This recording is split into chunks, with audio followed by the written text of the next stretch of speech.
anything that you are seeing tonight, or for anyone who isn't able to be here with us right now, that will be an option to go back and watch that. And you will be able to find them on the Rancho Los Cerritos' YouTube channel. And also a link will be sent out to you afterwards. So multiple ways of finding that. And we invite you also to subscribe to the Rancho Los Cerritos YouTube channel. We've got lots of great content that comes on, including Marie sharing plant facts, some of our camp videos, as well as other great videos that are posted periodically. So that's a great way to tune in. And as a reminder, please feel free to use the chat box as we're going. And I will now turn it over to Allison to get things started. Good evening, everyone. It's great to see you all in our virtual volunteer gathering.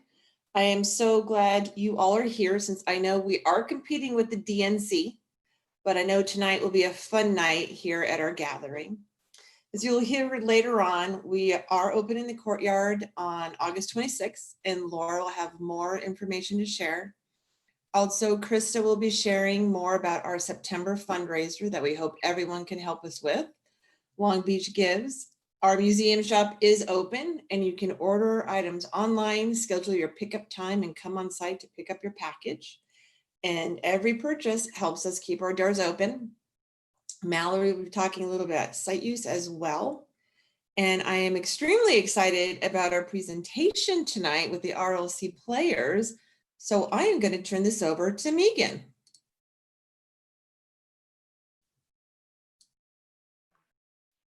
Hi, welcome. Luckily, they're taping the DNC for us. That's what I did last night, watched it late, and maybe tonight as well. I wanted to give you a little bit of background about living history at the Rancho before I turn it over to our incredible living history troupe, the RLC Players. For those of you who have been around for a long time, you know that we've had school tours and holiday tours since the 1980s. That when we closed temporarily in March, that we were offering public tours, living history public tours, as well as third-person tours, almost every single day that we were open. But where did living history come from? Well, a couple of things. I'm going to tell you a little bit about the people that have been involved over the years, for many, many years. There is a wonderful gal named Fran Watkins and a fellow named Gary Black. And then we all know Greg Robson, who plays Llewellyn, and the Dermodys, and Linda Midget, who plays Susan Bixby, and the Reeses, who play the Temples. Usually these folks volunteering at the Rancho since well before I was there, before I joined the staff in the early part of this century. In the last century, one of the very first programs that we had was a conversation between the Temples and two generations of Bixbys. Believe it or not, some of the people that were part of that conversation are part of the conversation or on the phone call tonight. That's pretty cool, but the Temples and the Bixbys had a conversation about Rancho history at the Rancho, and then I hear they even went out to some of the public libraries around town. We've had other things like Sweets with the Hathaway Sisters, we've had the Reverend Hathaway, we've had Horo when we were doing a Zorro event, all sorts of fun things. But public tours, that was a whole different animal. And public tours were in fact, based on some of these programs, part of our master plan that was developed and blessed by the city in 1999. That master plan asked for us to create characters who would, on a regular basis, show the Rancho from the perspective of the housekeeper, or the perspective of the house builder, or the perspective of a child who grew up and came back to see the Rancho. We called these visitors from the past, and we needed not just the RLC Players, but we needed to really make this a public program to expand that. And so we were blessed by the Irvine Foundation to get a tremendous grant to first fill out our genealogical research, create character binders, and then beef up our costume supplies so really anyone could get involved. All of the people I named before, they did their own character research. They created their own character binder. They assembled their own character's costume. And that's fabulous if you have the time and the resources, and boy, did these people have that. But so many others have joined our crew that didn't necessarily have the time or the inclination to do that themselves. And so that's where the Irvine Foundation stepped in to help us make this opportunity more accessible, and therefore our tours more regular at the Rancho.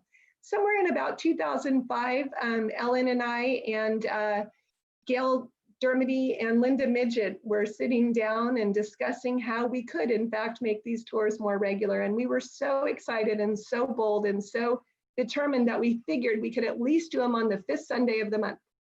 That is right, quarterly. Once a quarter, we would offer living history tours.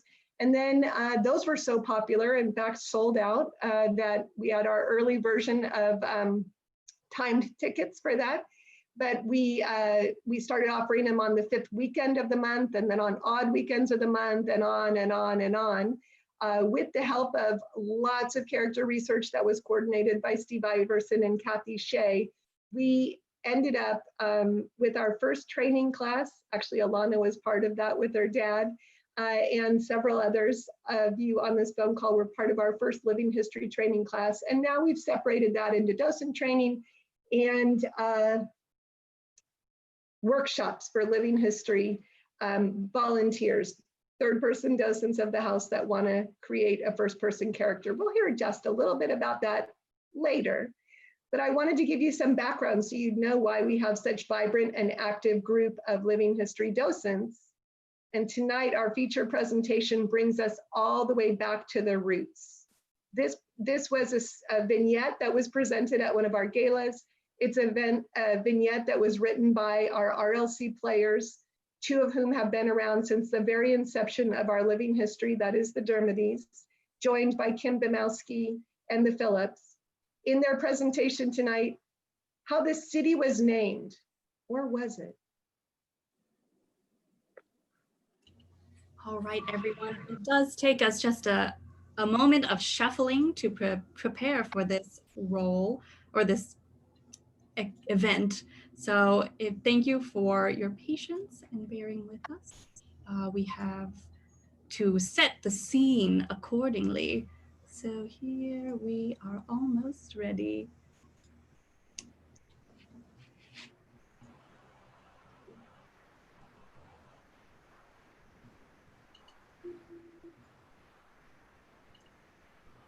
All right, so now, all right, yarn spinner, take it away. Good evening, everyone. The RLC Players are pleased to present for you how the Bixbys named their city, or might have. I'm going to set the scene for you, and then after the players are done, well, playing, I'll come back and tie up a few loose ends. So imagine, if you will, it is the late 19th century. Shortly after Mr. Jotham Bixby's failed first effort to create a city on part of the rancho's large acreage. Mr. Bixby is not happy. He and his wife, Margaret, are sitting in the parlor of their Rancho Los Cerritos home, unaware that Mr. Johnny O'Connor, their foreman, is coming up the work wing toward them. So, raise the curtain. I forgot, no curtain. Only this strange little window. So let's just begin. I had hoped that William Wilmore would get this city up and running, but confound it, he couldn't get the job done. Oh, Jotham, you know things will work out in time. Perhaps calling it Wilmore City was a mistake. You should have given it your name. Or better yet, my name. But I just want the project to be finished, and the sooner the better. Oh, top of the evening to you folks. Oh, Connor, who sent for you? Oh, in a sense, you did, my goodness sakes. I'm your rancho foreman, and you are always confiding in me. I am. He is? Oh, yes. I was walking by the door, it was a wee crack open, and I heard you pontificating about how you got a project and you want to get it done fast, you do. Oh, you know something? Getting things done fast, that's one of me talents it is. I don't believe so. Well, he and I were just discussing Mr. Wilmore's failure. But, oh, I wish someone could turn some of this dusty land into a city. I heard you calling, madam, and I am here to help. But the three of you have got to get me up to speed so I can begin working on this lady's wish. Oh, I'm going to stop drinking this tomorrow. What? Drinking on my property? Jotham, forget that. Ask her who she is. Who are you? My name is Ginny, and I'm a genie. And I'm so glad there's a nice place here for me to sit. Hello. Oh, Ginny, this Genie business is like a family name for you. Yes, should I be calling you Miss Ginny, Ginny? Or is it Mrs. Ginny? Because etiquette requires that I address you by your husband's name. Only start it with a Mrs. Jotham, she appeared out of nowhere. Forget what to call her. Why, she's a genie. Like a fairy godmother, a pixie, a nymph. Where in the world would a person like you be coming from? San Francisco. Oh, that explains it does. Well, that's where I was when I heard this lady's fervent wish while rubbing that lamp. Oh my, is this a magic lamp? No, well, I hate to brag, but I am the magical one. Oh. And I happen to have 15 minutes free where I can squeeze you in and start helping you with your wish that your husband, I assume the man sitting next to you is your spouse. Now, why do you be assuming that maybe she is not my wife? Oh, please, dear God, let no one ever think that. Your wish that your husband could make a city out of some of his land. It's our land. Yeah, and that way I can be named the father of a city yet to be named. Wait, I was the one that called out the wish, so I think it only fair that I be getting part of that title too. Oh, you want to be another father of a city? Of course not, the mother. Now, I'm just a little bit curious. Never having worked with a married couple quite like you two lovebirds, how long have you been together? Well, we first met. Oh, permit me. I was traveling back to Maine and I had been asked to stop by your family's place by my brother Llewellyn Bixby. Actually, I believe it was my sister Sarah, his wife. Well, we met in the kitchen and you were wearing in the garden. You were wearing a pretty yellow dress. It was blue. Oh, but you were the most beautiful young girl I'd ever met. Oh, now you've got it right. And then we became betrothed. And after I traveled to California to join him, and we were wed. Whoa now. All I wanted was a number, like 20 or 30 years. Now remember, I am on a very strict time schedule. So let's all put our heads together and start talking about making a city, all right? No, just wait a little second, please. So I'm just a wee bit suspicious you might not be a genuine genie, Jenny. After all, I am a well-read man.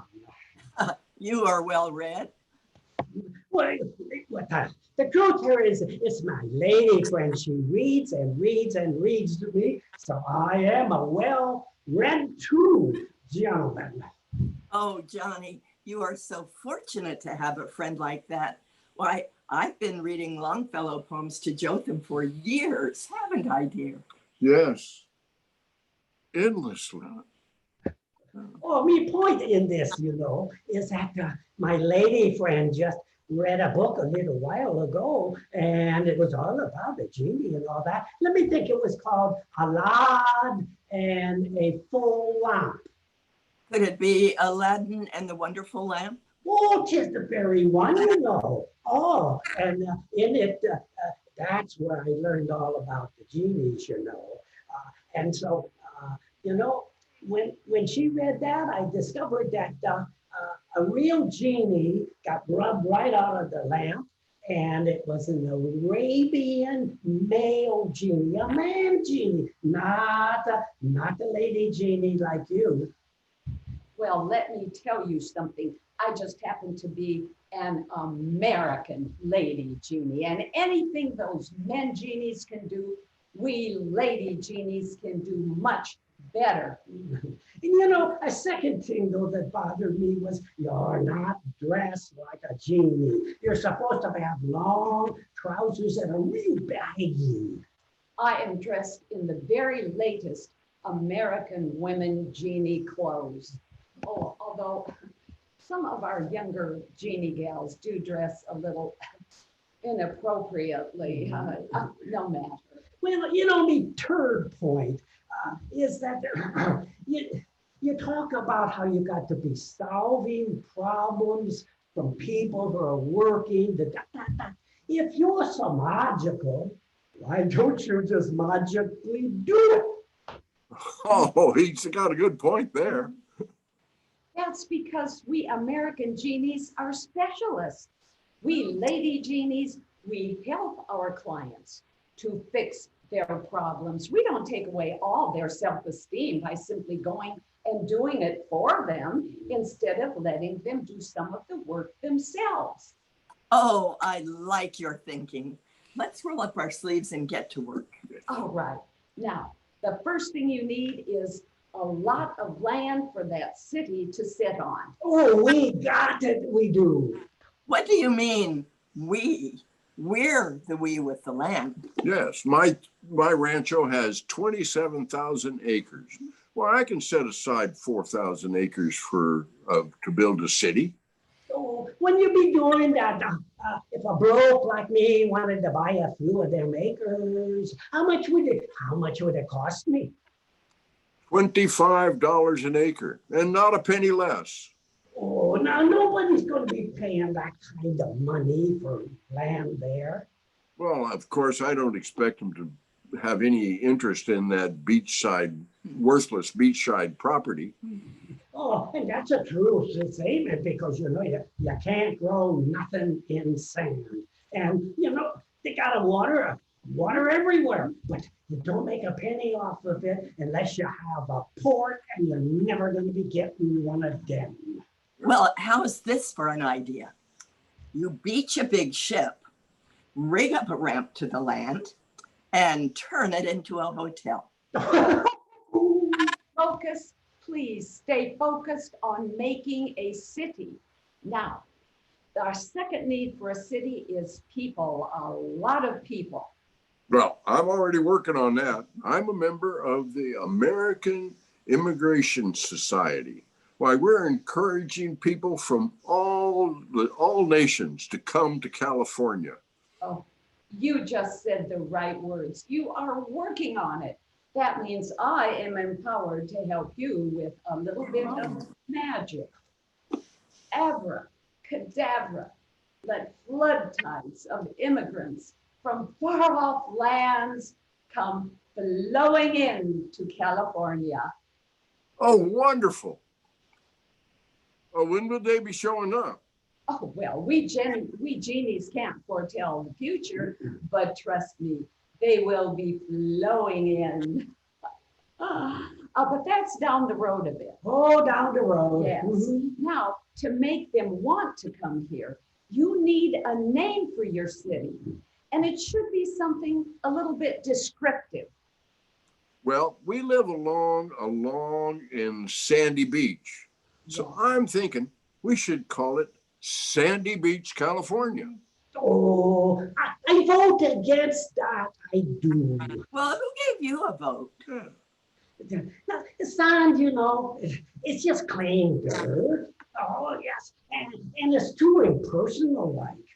You need something everybody can warm up on. I give you the name for it. You ready now? O'Connorville. Well, no, that's ridiculous. How can it be given an Irish name if we expect it to be a temperate town? And anyway, I think it should be given my name, but with a Spanish sounding lilt to it. How about Margaritaville? Oh, and that is going to make it a dry city for sure. Well, that's a jolly name, and it should bring you a great deal of honor, my dear. And that is settled. It shall be so named, and you, my dear, will be honored as the mother of Margaritaville. Now let's move quickly on. Your next thing you're going to need is a motto for your city, and it should reflect your city's progress, high principles, and friendliness. Oh, I have it. Picture this, Margaritaville. Tomorrow's city, today. How's that for progress? That's too complicated. And besides, think of this. When tomorrow comes, then that's the same as today. And today then is, well, come to think of it, the same as tomorrow. You're never going to get a change in the future. And anyway, it's dull, and no city wants to be dull. But how's this for reflecting high principles? Margaritaville, times change, values don't. That is just a bit worrisome. You do know that our founding fathers valued the belief that only men should vote. Amen to that, I say. So perhaps the idea of values changing with the times is not a bad idea. Oh, I like this American genie. Oh, thank you. But you still need a motto. Well, how's this for a friendly motto? Margaritaville, the velocipede-friendly city. Oh, no, not that two-word contraption that only the most brazen ladies are trying to write. And you know something? They're not even trying to write it side-saddled. And where are the men and the women going to ride those contraptions? Certainly not on the roads that we laid out for the city. Well, buggies and wagons could share the roads with them. I don't think they're gonna all like to do that. Well, then you would make them share or find them good. Oh, Margaret, that doesn't make for a friendly city. No. I'll tell you what. Let's leave the motto go for a while. You can do that down the road a little bit too. Oh, down the road. Yes. Now, how's this for an idea? You get business leaders to choose a different state and then go into that state and advertise about all the benefits of moving to Southern California to escape the rain, the sleet, the snow, the wind, the whatever.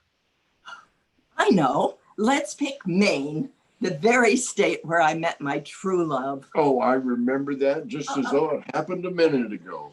Please. I'm so sorry, but it was so painful the first time through. Besides, Maine is way too far away and it has too few people.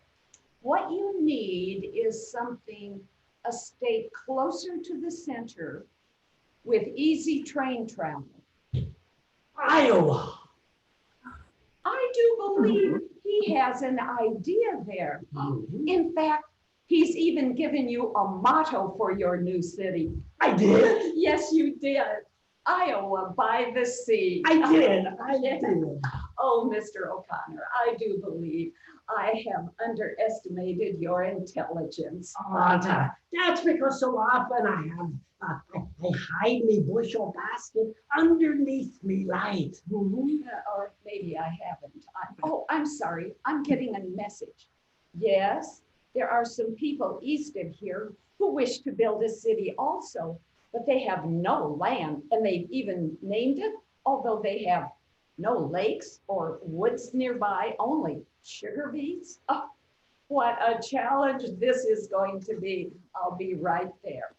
I must leave you people now. My 15 minutes of helping you have just expired, but you have everything you need now to make your very first city. Goodbye. Oh, wait, oh, she's gone. She's gone. She popped in and now she popped out. Boom. She's gone. But Jotham, wasn't this exciting? Let's go find our little niece, Sarah, and tell her all about our visitor today. Why, that little tyke's just as sharp as a tack. You know, I think down the road, she's going to put all this together and write it in a book. Oh, I don't think she'll be putting it in her book Well, why not? because she is sharp as a tack. Well, we'll have to wait and see. Come Yes. on, let's go. Yeah, me too.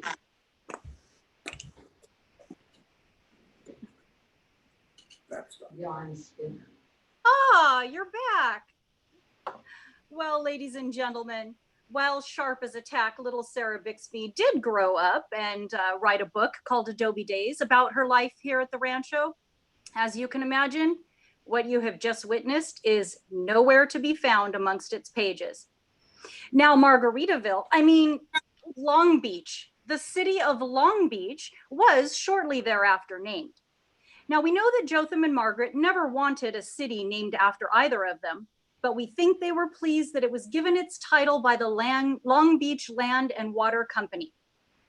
Although it is Jotham and Margaret who, to this very day, are known as its father and mother.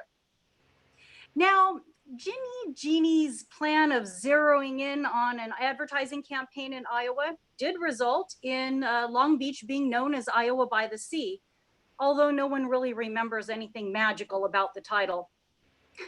To Jotham, Margaret, and even Mr. Johnny O'Connor, the RLC players beg their forgiveness at having a little fun with the facts and spoofing them this evening. Oh, and one last thing. Ginny has given me just enough power to bring back our magical cast. So, abracadabra, let flood tides of actors fill in your window panes. Are they coming? Oh, there. They're not flooding.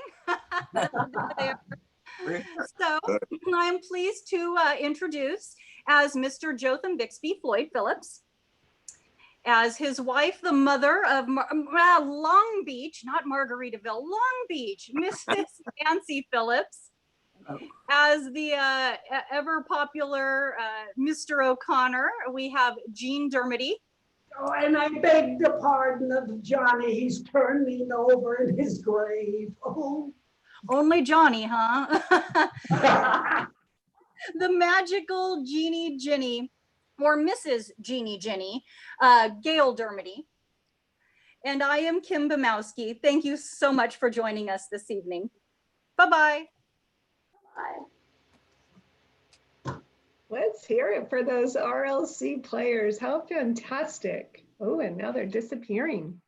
Such a pleasure to work with. They've been working so hard to transition this from a skit that they've always done in person with an audience, which of course they feed off of and enjoy presenting to in order to present it to all of you via Zoom.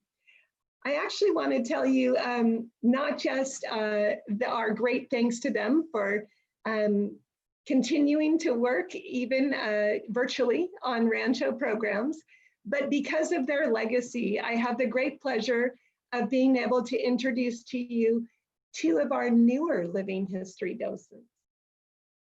Alana, if you can promote Lori and Diana.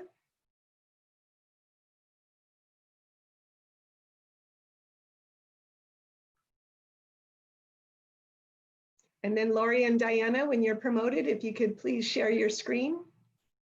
I'm sorry, if you could please undo your video.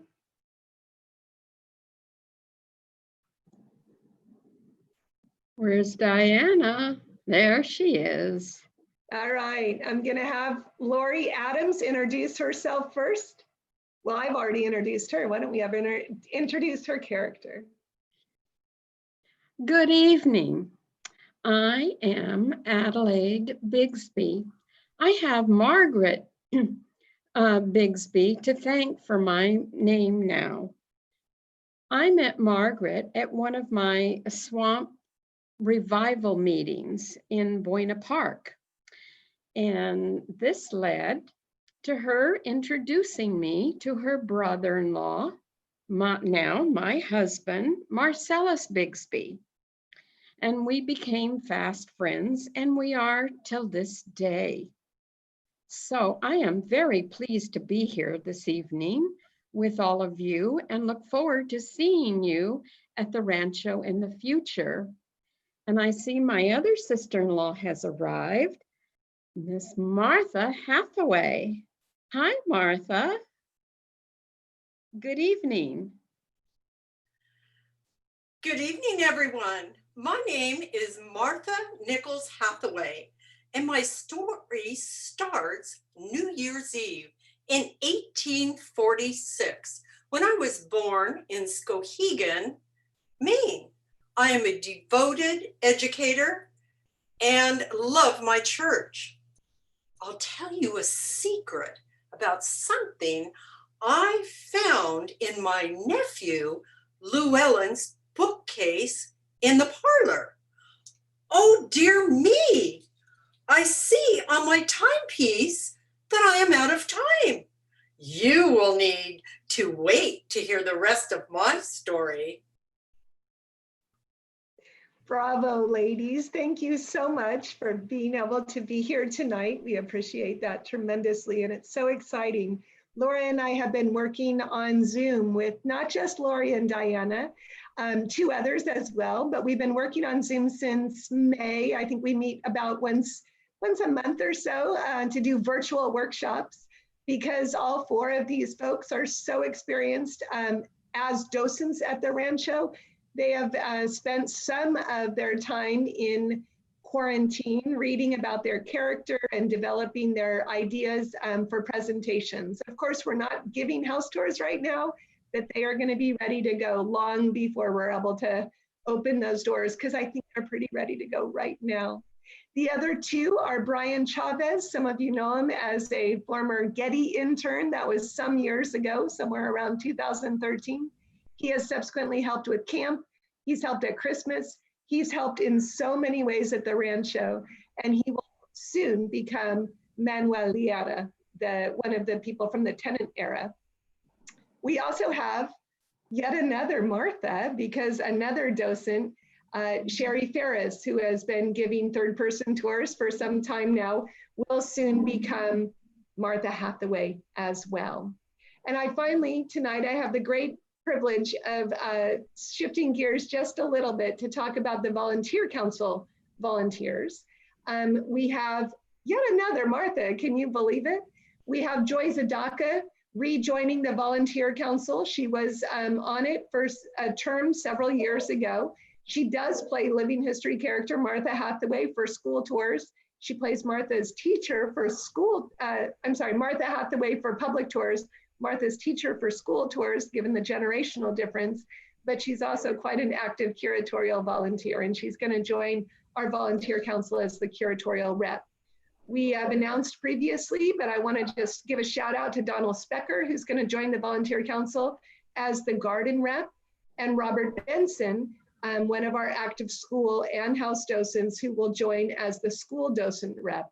These three, Joy, Donald, and Robert, join the two volunteers who are continuing on the Volunteer Council. That is Susan Mayo, who is representing the museum shop and the visitor center volunteers, and also Terry Barber, who is representing the house docents.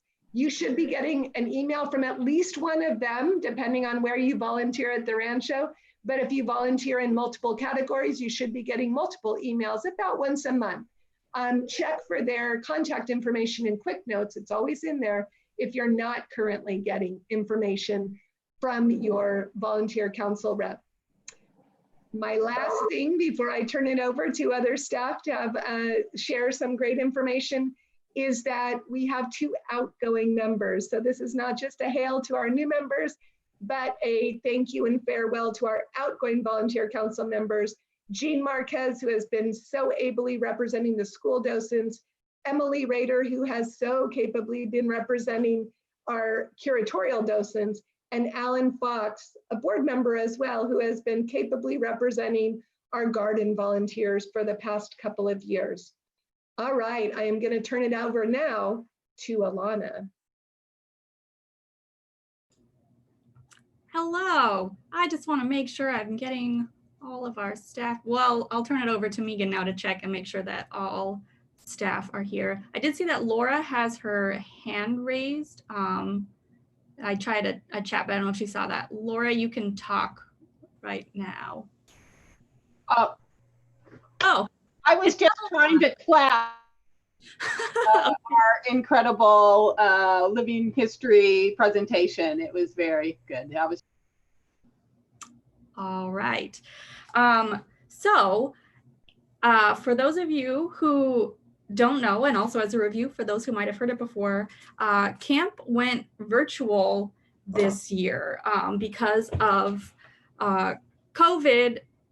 Having camp in person just didn't seem like the best option when taking into account the safety of our campers as well as volunteers and staff. And so we elected to do this virtual format.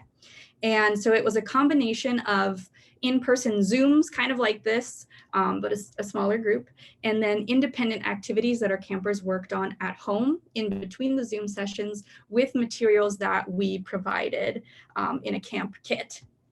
So they picked up their kits, and that was full of lots of materials that they would need to do the activities throughout the week. So some of those activities included masks, booklets full of memories in which they got some of the nature in their homes, wrote diary entries, wrote about their favorite artifact that was on the Rancho Los Cerritos website, cross-stitching, and other cool things like that.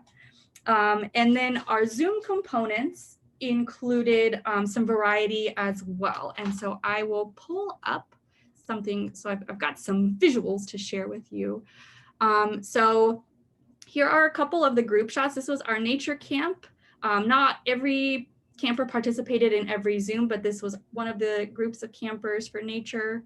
And then this is most of our campers for time travelers. So we had a lot of fun. At the beginning and end of the day, we would do a bit of a check-in, greeting, going over what the activities would be, and then a debrief at the end, how they had gone. And then there was also a get moving activity each day for the elementary campers for our nature and time travelers camp. And so they did a variety of activities. We did that sort of fit the theme. This was, I believe, on our dance and Zumba day. So one of our teen volunteers led the kids in some dance moves that ended with this big, cool jump. And then we also had guests for our elementary camps, which included other museums like Rancho Los Alamitos, who showed us some of their animals, most notably Preston, their Shire horse, as well as other kind of experts. So we had Clara, who is a beekeeper, and so she was there in her full getup with her beehives, and she showed the kids, and she was actually moving some, I forget all the terminology, but she was moving some of the bees to a different frame in a new box. So we actually got to see her do that. And then another friend of mine works as a forester and has been a forest firefighter and was talking about when fire is good and when it is bad for ecosystems, and then specifically for the giant sequoia.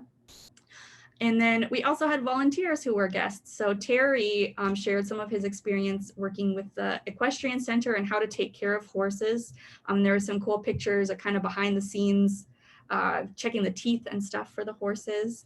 And then Brian Chavez, you may, if you know him, you may know he has a bit of a passion for the adobe at Rancho Los Cerritos, including the pit, the adobe house, and the Orno. And he's actually recently built a miniature Orno in his backyard out of adobe. And so for his guest slot, he showed the kids how to do it, and he kind of baked some bread. We didn't get to see the end product because we didn't have enough time.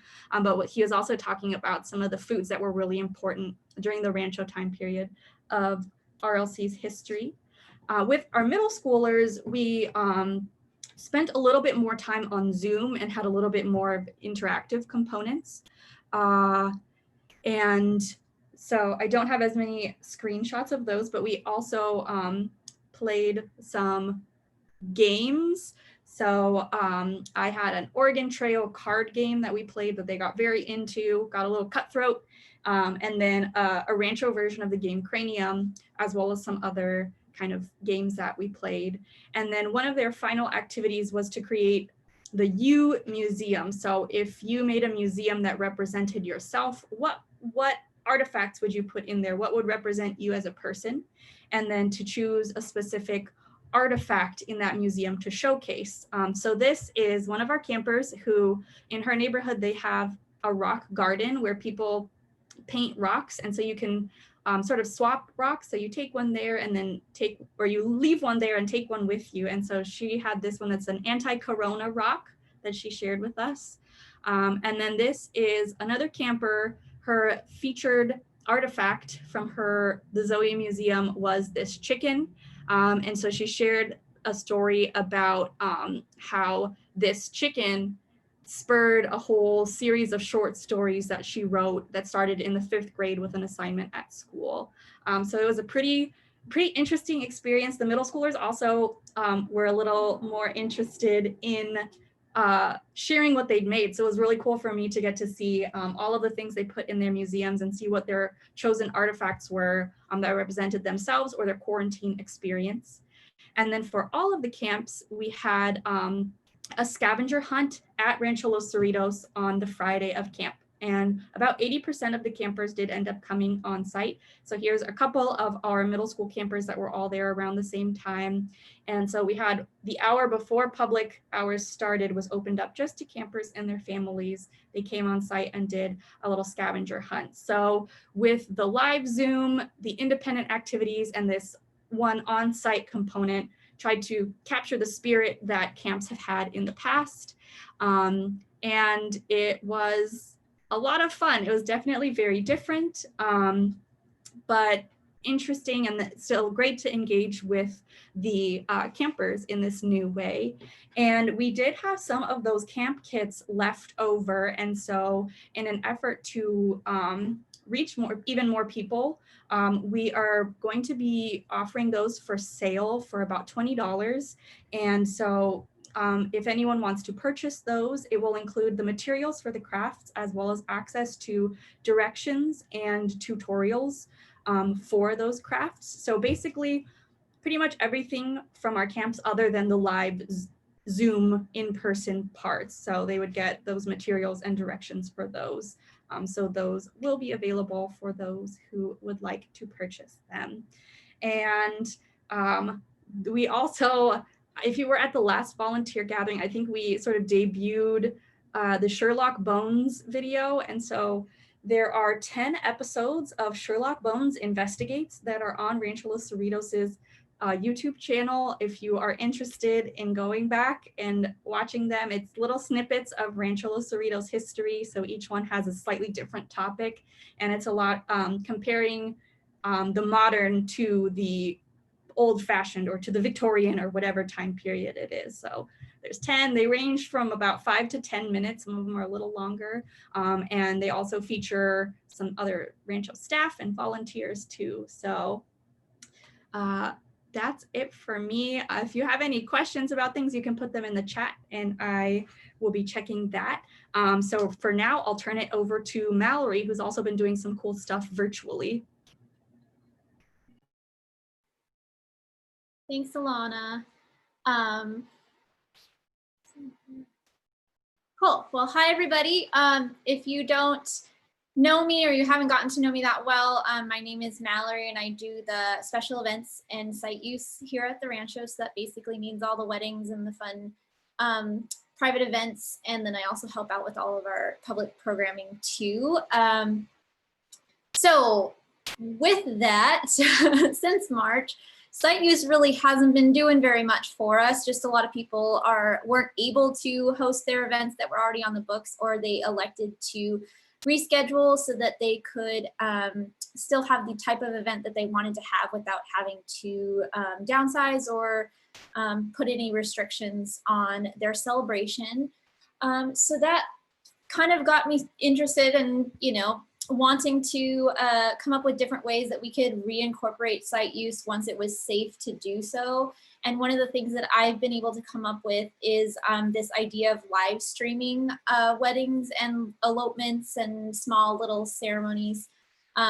With the current guidelines right now, we can host a smaller group of people that are wearing masks and socially distanced, and as long as it's a religious or cultural ceremony. So really we're kind of thinking that means, weddings or bat mitzvahs, bar mitzvahs, things like that that have a cultural or religious significance to people.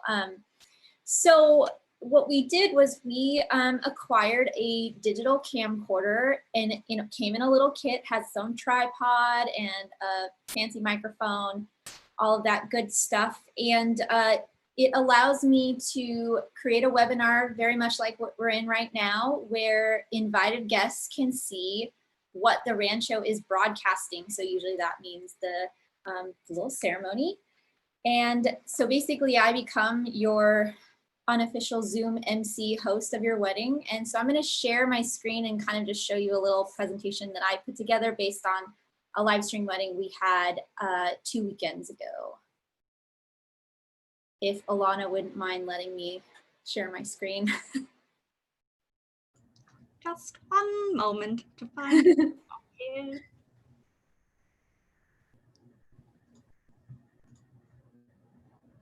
Yay, thank you.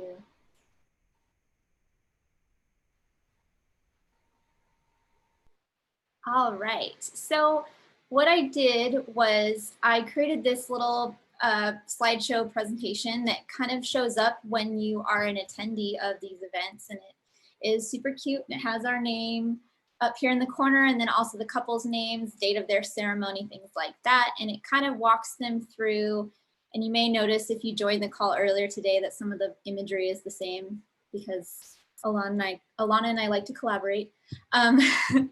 So it kind of just walks you through their program, what you might expect to see during this live streamed event. It explains what's going on, that you are an invited guest, things like that. And tells you to leave your video off, stuff, just etiquette things. So then this is what the live stream setup looked like as we were practicing how to set it up. Thank you to Alana, Krista, Alfred, and others who helped me really figure out how this works. So this is the behind the scenes look. As you can see, we have our AV unit and a little tripod with our camcorder, and it just connects to someone's computer, which we then project onto the AV unit. And so then I can be on my laptop controlling the world from behind the scenes. This is the view of the ceremony from August 8th. As you can see, there's a little bit of setup going on, and this was a traditional Sri Lankan ceremony. So you'll see there's a little extra items there. So what as you can see, there's other vendors. Everyone is socially distanced. They're safe. They're wearing their masks. We encourage the guests that are on site to also wear masks unless they are taking photos or if they're eating a slice of cake or something like that. And then we move on, and I'm sorry, for privacy's sake, I had to blur out my couple. But as you can see, they're seated and they're enjoying a speech from one of their invited guests that came on site. And then they also were able to enjoy speeches from guests that were on Zoom. So they just let me know who they wanted to promote to be able to share their video and talk. And they got to have these really lovely toasts, and it was a really pleasant evening, and the couple was so very happy with what we were able to give them. So Zoom also automatically records the session, so I was able to send that to their videographer, and their videographer is now incorporating parts of the live stream session into their highlight reels so they can view it over and over again, which is so awesome. And then at the end, I had some conclusion slides and a little shameless plug for the Rancho in case anyone visiting on Zoom wanted to contact me about doing this for someone else, and then to just follow us on social media. So that's kind of what we have going on there. We've generated quite a bit of interest in this, so hoping that this will be something that we can continue to do while it's still unsafe for larger groups to gather.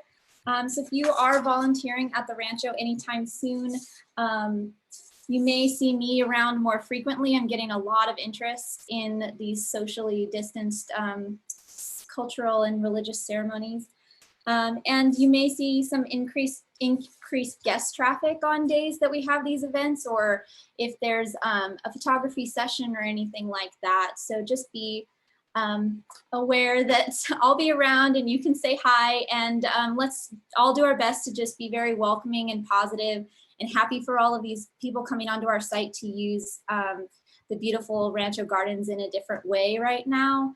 And there may be some areas that are closed off due to this, like if there's a ceremony in the courtyard, even though we are planning on reopening, just to be cognizant of that. And we will all strive to make you aware of that before it happens. But thank you guys so much for letting me share what I've been up to. And if you have any questions, just feel free to email me or shout out in the chat tonight. So thank you.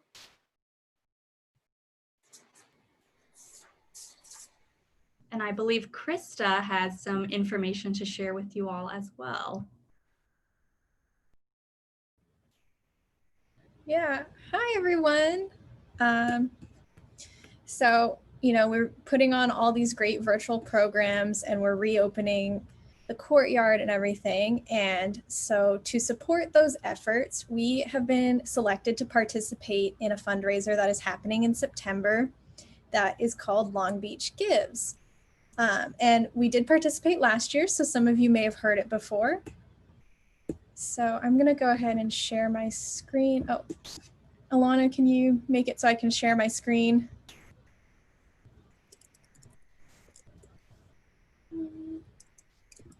Yeah. Okay. There we go.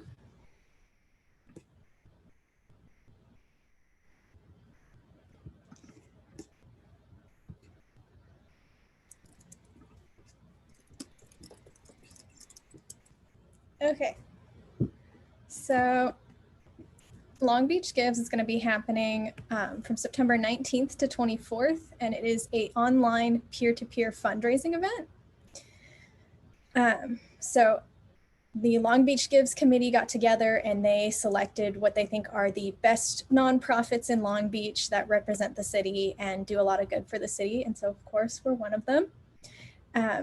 So what we are going to do during that week is for every donation milestone we reach, we are going to be opening a door on Facebook Live. So after $1,000 are raised, we're going to go on Facebook Live and take you guys on a tour of the 1930s bedroom. And Sarah's going to, have some cool artifacts in there for you guys to see.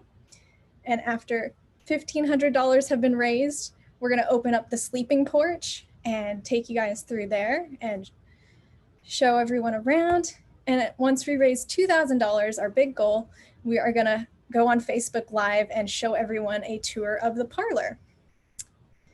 And so we hope, this will be a really exciting chance for people who have been missing the Adobe to be able to see inside and see some things that, they've never been able to see before, thanks to the magic of Facebook Live technology. So the way you guys as volunteers can get involved is you can become fundraisers for us.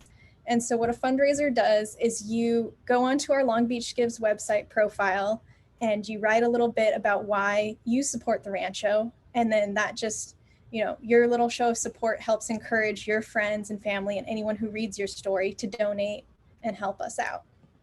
So the way you do that is you can go to our profile page for Long Beach Gives, and I've got the URL right up there, and I'll go ahead and copy it in the chat. And You click this button right here, you see that says Be a Fundraiser. And then that's going to take you to this page, and you click Create Account.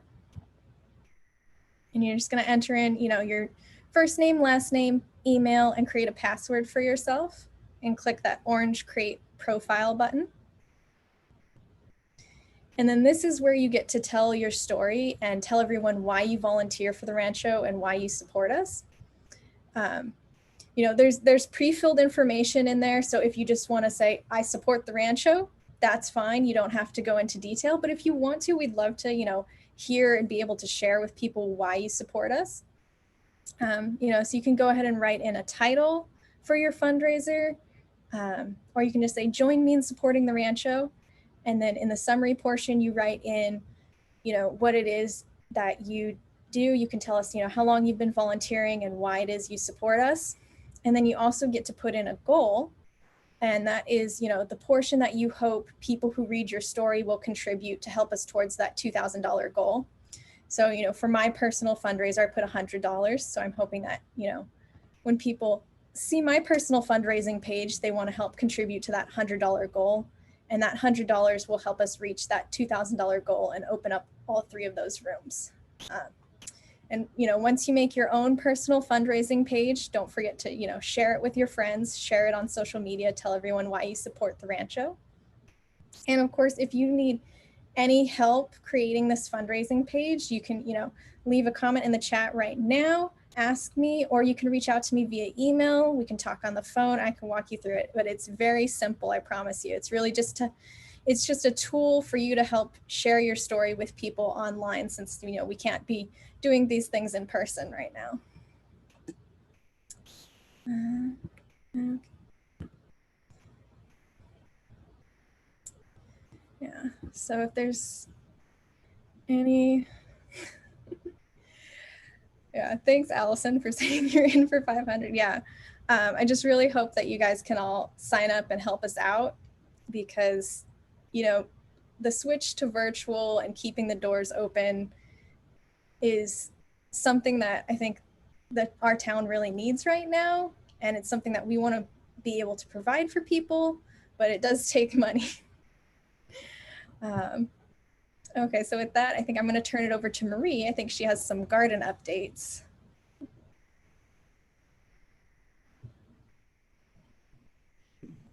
I hope you can hear me. Apparently my camera won't show me, but you're hearing the voice from the black depths of my name. Laura has been talking to the wonderful staff, volunteer staff, that have been greeting the visitors who are coming to the Rancho. And within all of those conversations, she's been getting requests. Could we please have more information? Bravely, Laura and Megan talked to Allison about getting Marie involved in sharing more information. And they have decided that we are going to start an opportunity where these volunteers can come and get an overview on what I'm calling the evolution of some of these garden spaces. This is not garden docent training. We are not going to be talking about botanical names. We're not going to be talking about all the different ways that this plant was used, because we're not giving guided tours. What we are is we're trying to give icebreakers for when people come up to our volunteers.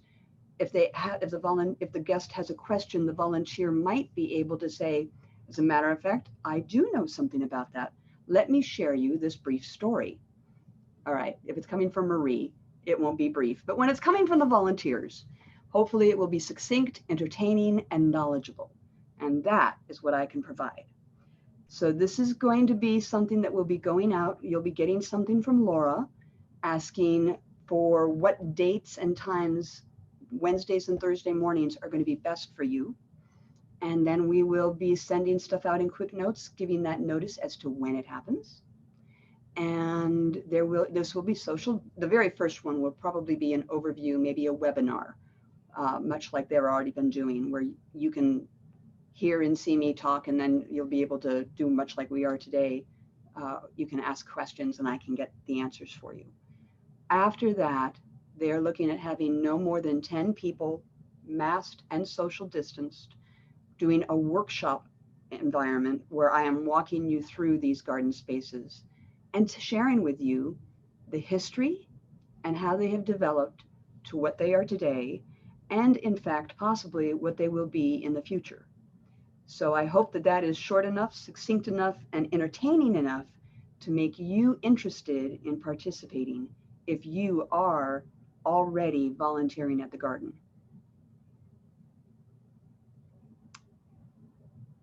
I don't know if who I'm supposed to pass it off to. Thank you, Marie. You're passing it off to me. And like Marie said, I will be surveying our public volunteers on when will be a good time for you to have this overview of the gardens.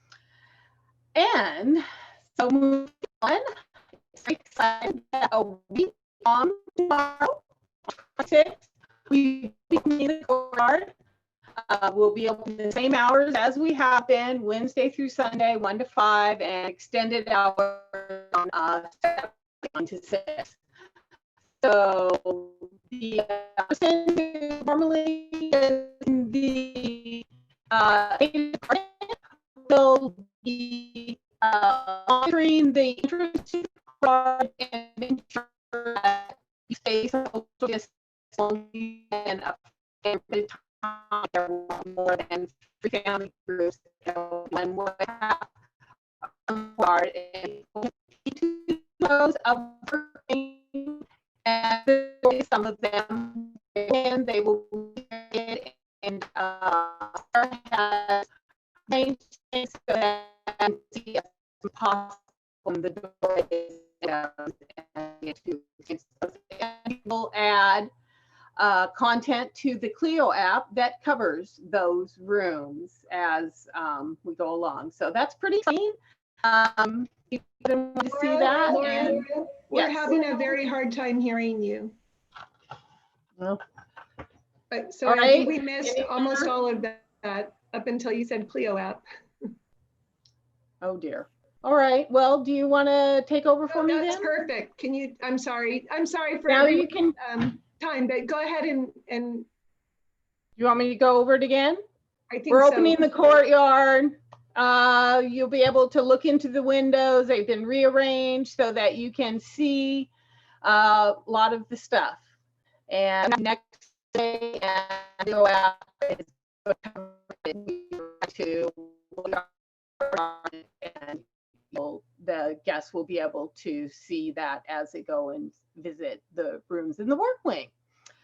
And people can online and pick up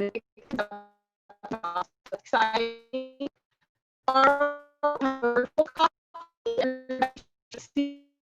from me or a reminder, and we'll be playing a fun game.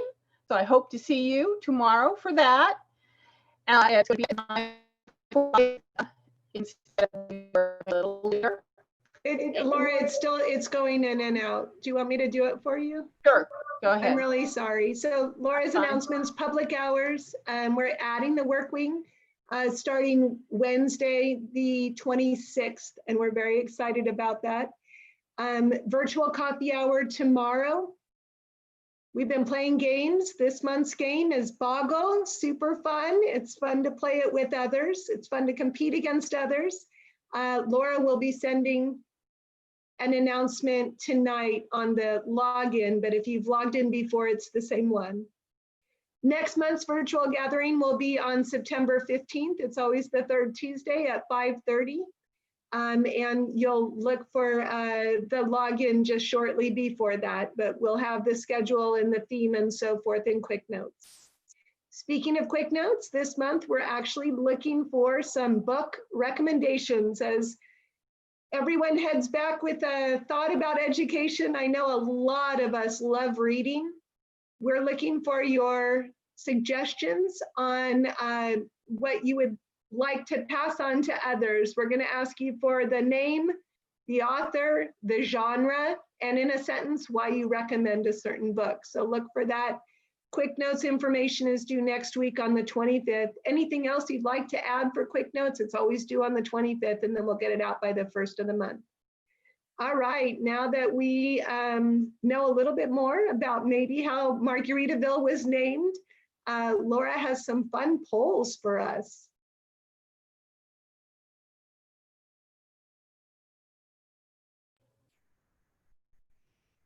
You want to try it? Can you hear me?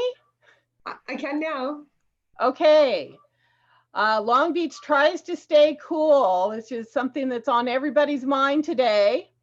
What was the name of the pool at the Pike?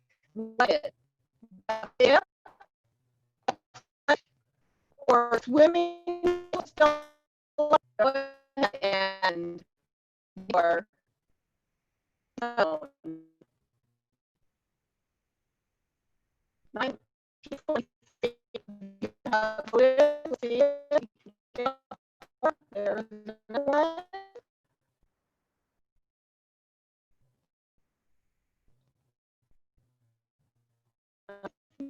maybe all we're going to get. Oh, one more. Okay. Are the last two people going to vote? It's a tough decision. I like Lee Sailor's.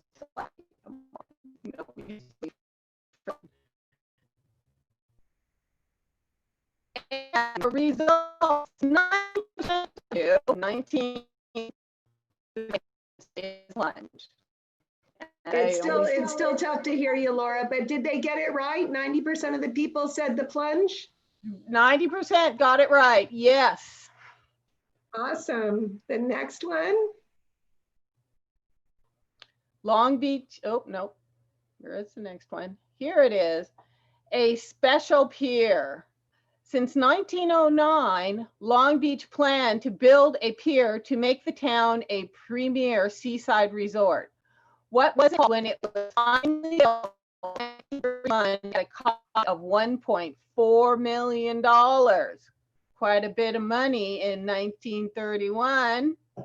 Hey, wasn't that the same year that Llewellyn Bixby moved back into the Rancho? It is. It is of the same era. I wonder how much it cost him to renovate the Rancho.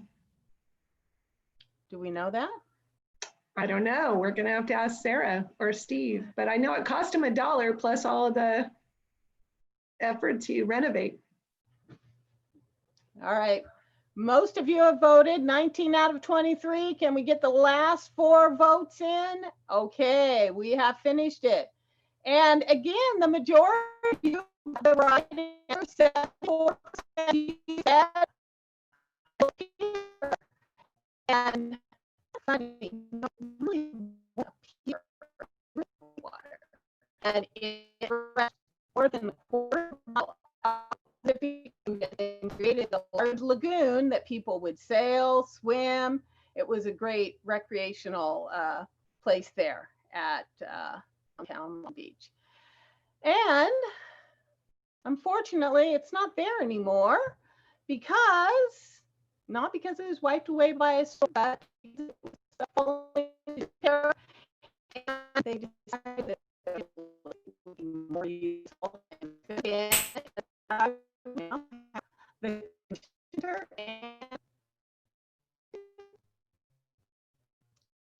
our next poll. Sorry, just really quickly, in case you couldn't hear what Laura was saying, it was the rainbow pier was the right answer. It was in the shape of a horseshoe, and it doesn't exist anymore because it got filled in to make space for real estate. So sadly, we can't even see it anymore. And so now we'll head into the next poll. All right. What is Long Beach known for? During the first decade of the 20th century, Long Beach distinguished itself as having the highest ratio of bars or churches to population, being the fastest growing city in the whole nation, or having the highest ratio of saloons to population, something that would have made Johnny O'Connor very happy. All right. About half of you have voted. It's a tough choice. So it's churches, people, or bars, huh? That's right.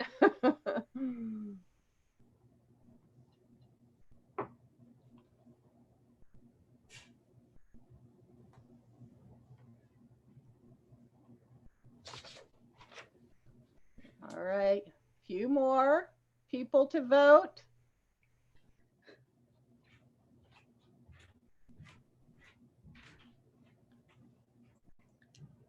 Come on, there's only 3 choices there.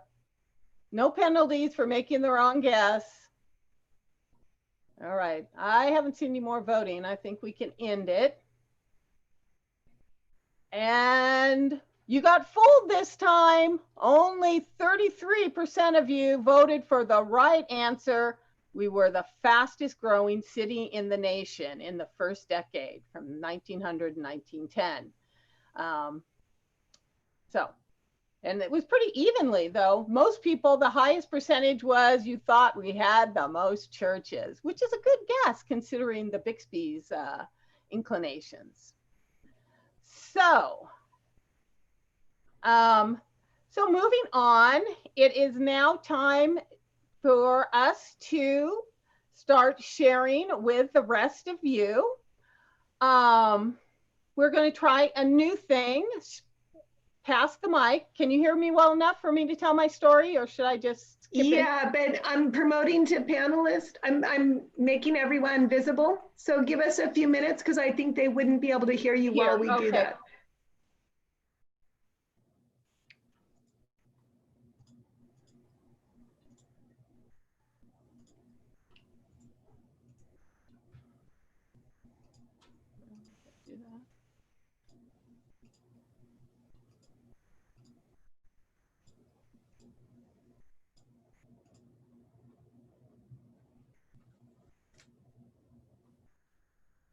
Almost ready.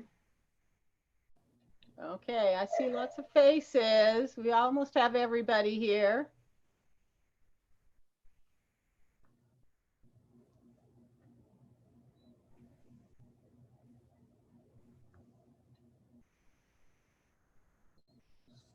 Okay, I think we have what? No? There you go. Yep. Okay, I think we have everybody promoted. We're going to try a new thing. It's going to be pass the mic.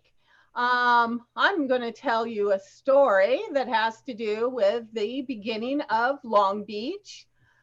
Well, not the beginning of Long Beach, my early memories of Long Beach, a very proud native of Long Beach for every single year of my life. And I have a memory about the Pike. They had a very famous roller coaster called the Cyclone Racer. And I wanted to go on that when I was a kid, but my father said, no, you can't go on that. But when I got a little older, all of my relatives from Minnesota were coming out and we were going to go to the Pike. And I thought, okay, I am going to get to go on the Cyclone Racer this time. And so when we got down there, my father said, now everybody who has 2 digits in their age gets to go on the Cyclone Racer. Guess how old I was? I was 9. So I was not allowed to go on the Cyclone Racer.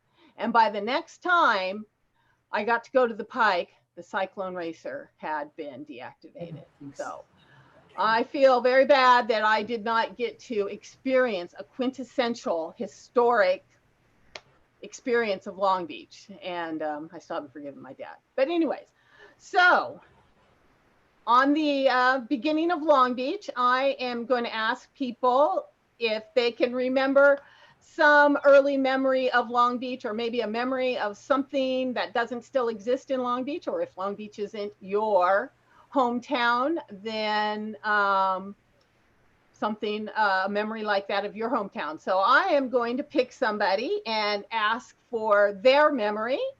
And then it will be your turn to pass the mic to somebody else so that we can go through everybody instead of just waiting for people to raise their hands.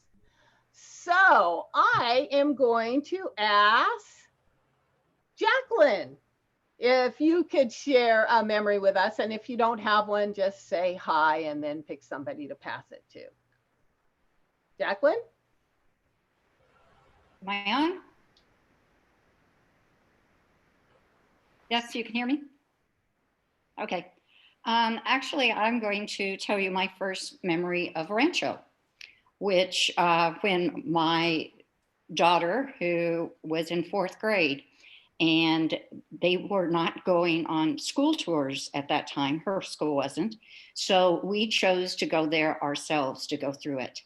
And what I was trying to help her do, and the docents at the time were great, is look at it, a certain people, and look, as we try to do, about the Indians that were on the area, what did they contribute? The Cowboys, what did they contribute? And try to have her look at it as from the perspective of all the people. And so that was probably in the mid-90s. So I'm moving it to, let's look at names here. And everyone's trying to get off. I was trying to get off before the name was there. I'm going to move it to Tom.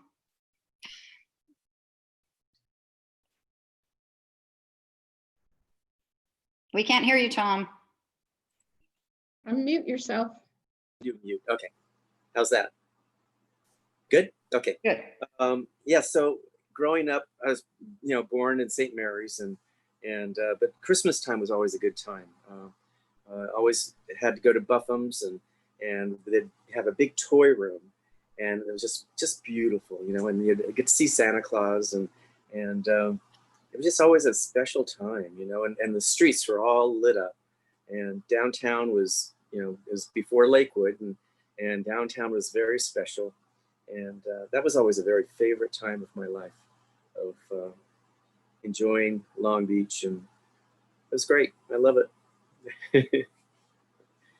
So let's see. Now I'm going to pass it to, I don't see any other names. I just see, let's see. How do I see names? Let's see. They should be in the corner. Can you see the bottom name corner down in of the the corner? image? Go to speak. Okay, I see it now. Participants, okay, here we go.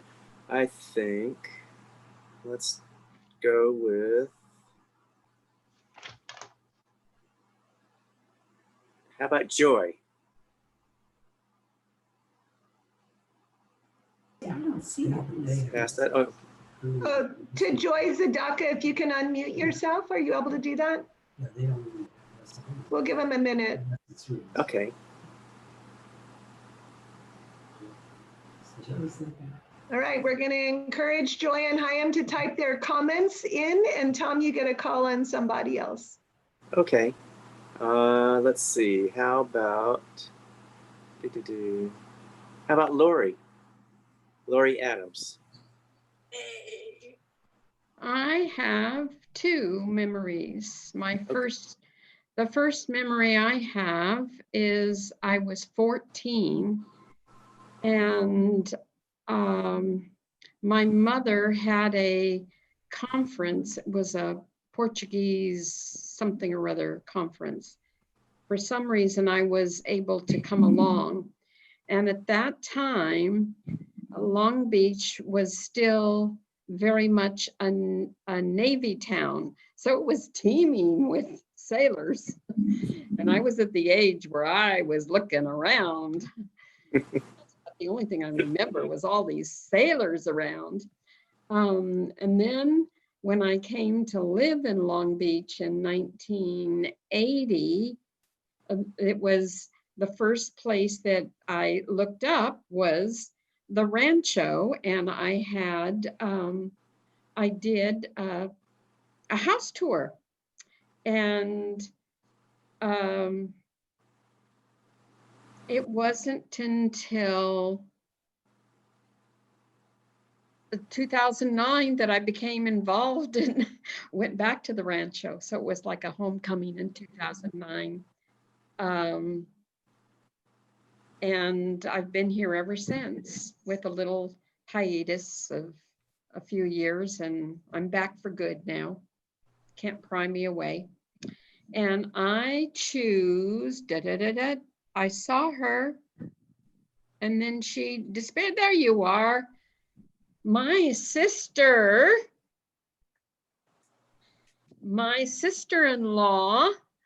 Martha Diana Trombley. Okay. Well, I have a story about Long Beach that involves the Pike. So it's the same venue as Laura, but probably in a different time zone. It was in the early 60s and I was in college, and my husband grew up in Long Beach. So he asked me out on a date and he said, we're going to see tattoo parlors and we're going to ride roller coasters. And we did not ride the Cyclone, we rode the Mouse. So I don't know if Laura remembers the Mouse, but the Mouse was a very teeny tiny cart that you got into, and the roller coaster was as fast as a Cyclone. So when it made a turn, you thought the cart was going to fly into the air. I screamed so loud. I think that is why my husband is partially deaf now. It was unbelievable. And that's my story of the Pike. And I will choose, let me just scroll down here. See who I have. Diana, it looks like Joey and Hyam have a microphone now. If you want to see if you want to pass it back to them, back to the other Martha. Sure, that's fine. Okay, can you hear me now? My Yeah. screen wasn't responsive before when I hit the unmute. Anyway, I guess my memory that I want to share is about the Rancho. As many of you know, we live in the neighborhood, and even when we were working, we would walk, especially on Sundays, around the neighborhood, and we discovered the Rancho. And one Sunday there was an event, and so we walked in and we looked around, and sitting at a table was a lovely woman called Marcia. And she said, were you ever a teacher? And I said, yes. And she said, well, how would you be interested in the school program we have here? And I said, well, give me a flyer. And I took it home. And I don't know how long it took, but I started being involved with the Rancho, first in the school tours, later in living history, in 2008. And as they say, the rest is history.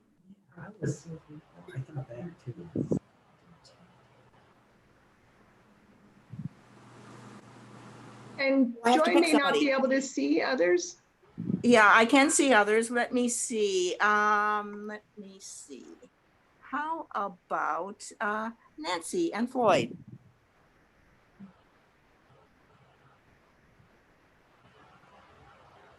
We're unmuted. Yeah. Okay. Well, I'm not from the Long Beach area, but when I was a toddler, I think I was 2.5 or 3. It was during World War II, which tells you how old I am. But my father was in the Navy and he was shipping out to Japan. So my mother and I came to live with family friends in Long Beach who lived in the 600 block of Terminal. And we stayed with them until my father shipped out. But my very earliest memory, and I verified this with my family, was being set up. Somebody picked me up and put me on a bunk bed. And from the bunk bed, I could see a window. It must have been sort of like Zoom or something. And there was this man in the window. And I said, I don't know who he was, but I have this vivid memory of being on the bunk and seeing this man through a window.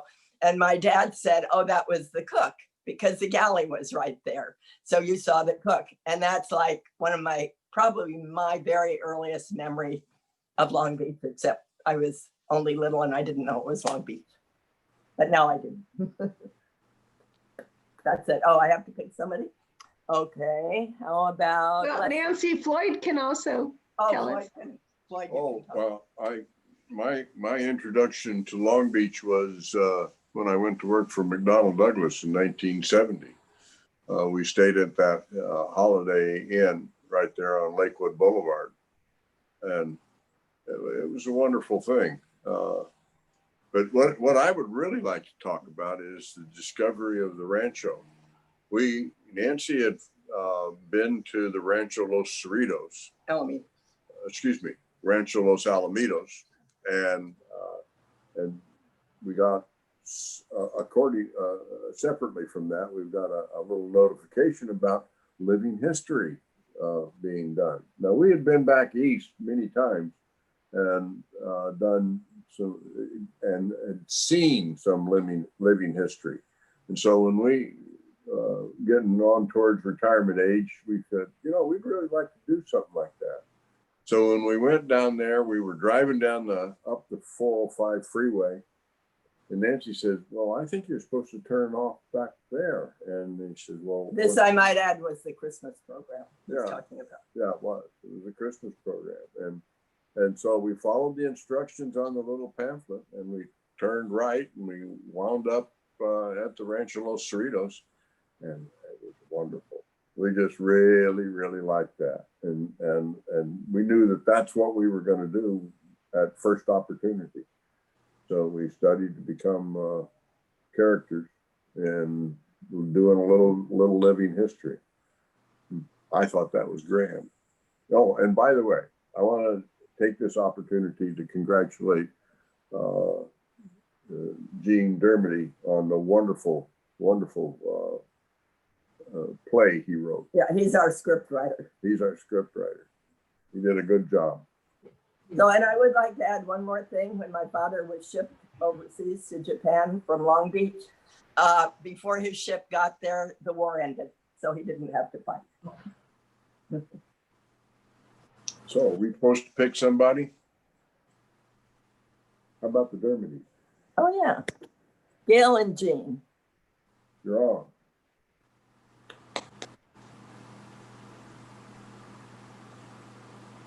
I don't know if they heard me. No, I heard you. Oh, hello. Oh. Do you hear us?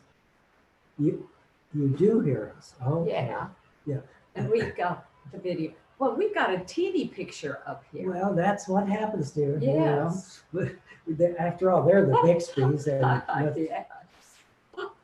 Anyway, okay, we got to tell a little story. Yes.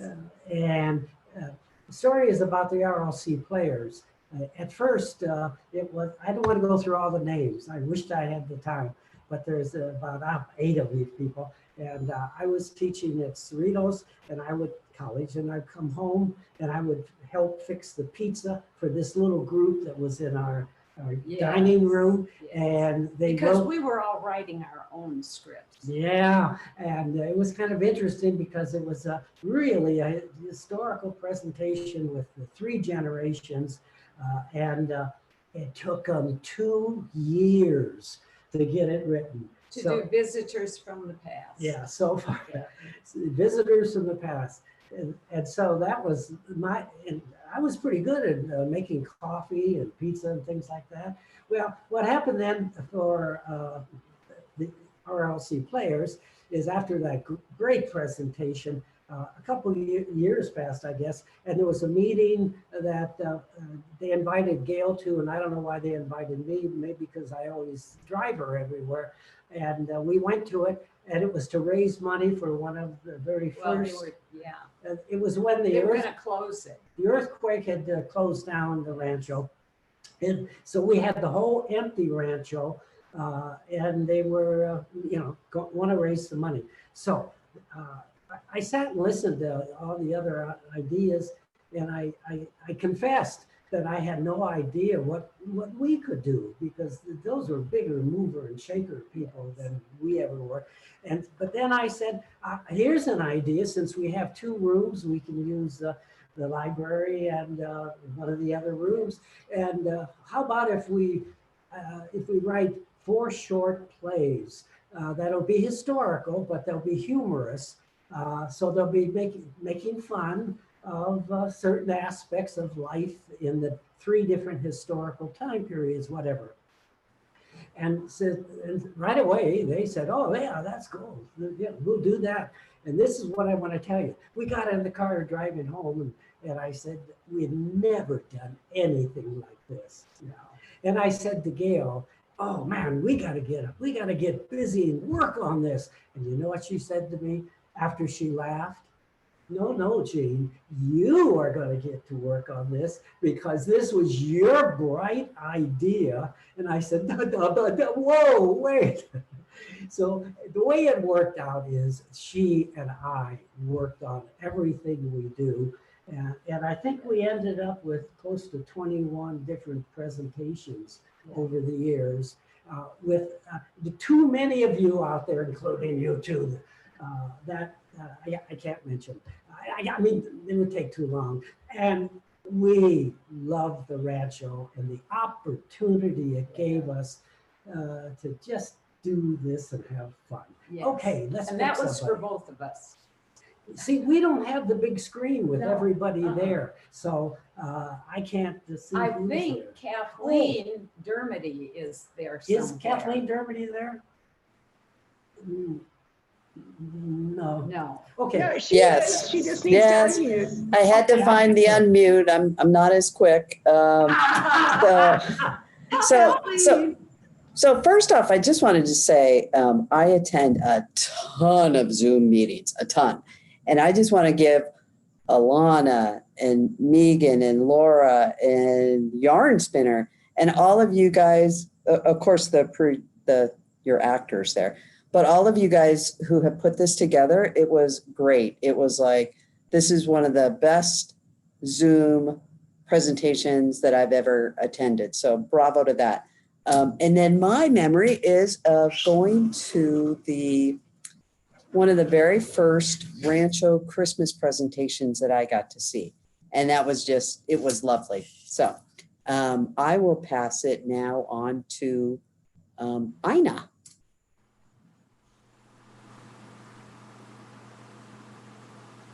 So I've been to the Rancho a few times, and can you hear me? My husband and I are ballroom dancers, and we like to know about other kinds of dance. And about 2 years ago, maybe 3, I've totally lost track of time. There was a dance, you put on an afternoon of dancing of the period of the Rancho. And my husband and I came. It was so much fun. We just had a ball. We danced all afternoon. We learned all about reels and we learned all kinds of new things we never learned. And that really piqued my interest to come back. And so it kind of got me there the first time and it's keeping me going now. It was fun. So I get to choose somebody, huh?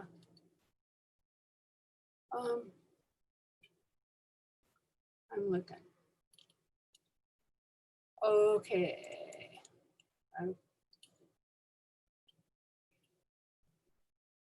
Yarn Spinner. Can you do one? All right, I had to shoo hubby out of the room.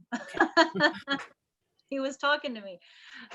So I didn't grow up in Long Beach, kind of moved around a little bit. I mostly grew up in Torrance, but my dad worked in Long Beach and I never, knew the Pike or anything like that, but I do remember a lot of landmarks because he was a private pilot. So we always came out to the airport. So we spent a lot of time at the airport before he moved his plane to the Torrance airport. But I remember driving around and just seeing the, I'm actually not even sure if it's there anymore, but that wooden oil derrick stand over on Temple and Willow around there or something. There was a liquor store there. I remember that. And I didn't really get it. I'd seen those dinosaur oil things, but, I always asked him, he said it was just kind of some little, thing that somebody made. Had no idea about the oil history or anything here.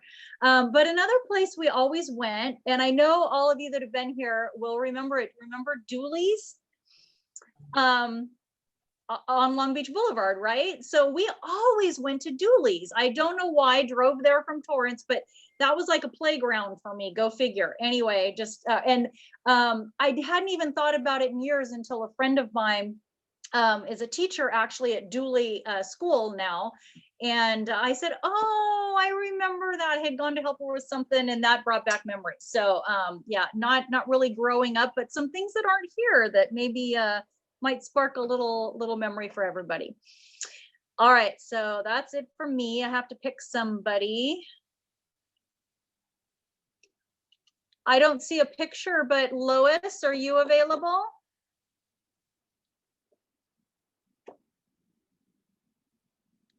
Lois?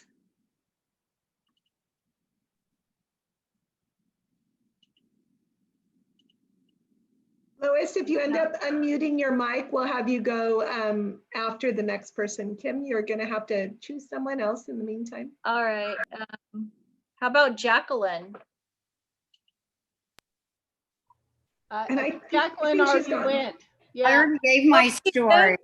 Okay, maybe because I couldn't see her. I don't know. I'm actually having a hard time reading the tiny little names. So there's Phil. Yeah, we'll do Phil. Phil, do you have a microphone? Maybe not.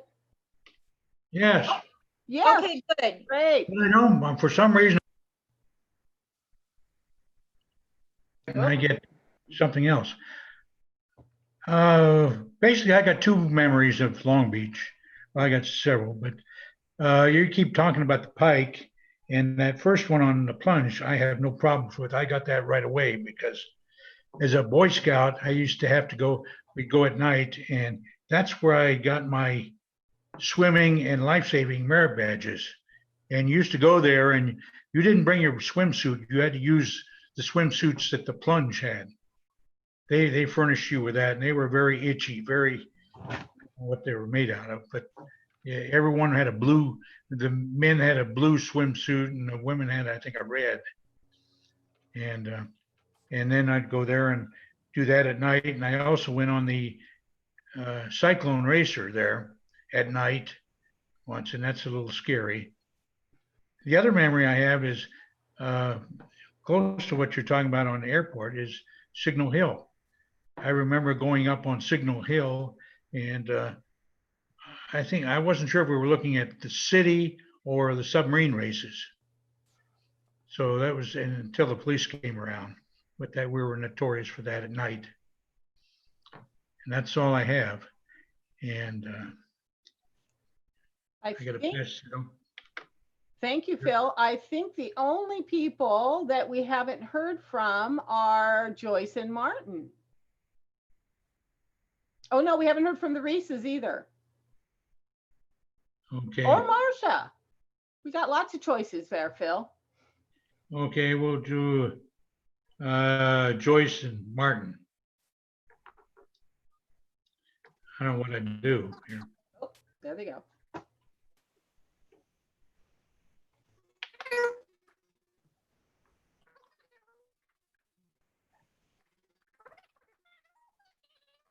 Okay, Joyce and Martin.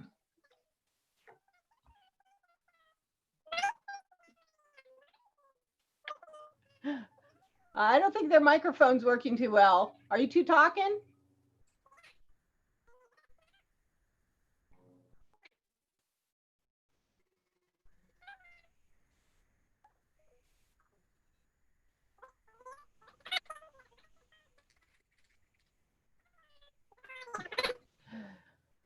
You're kind of being scrambled. You might have to type your memory in unless we can go on to the Reeses and come back.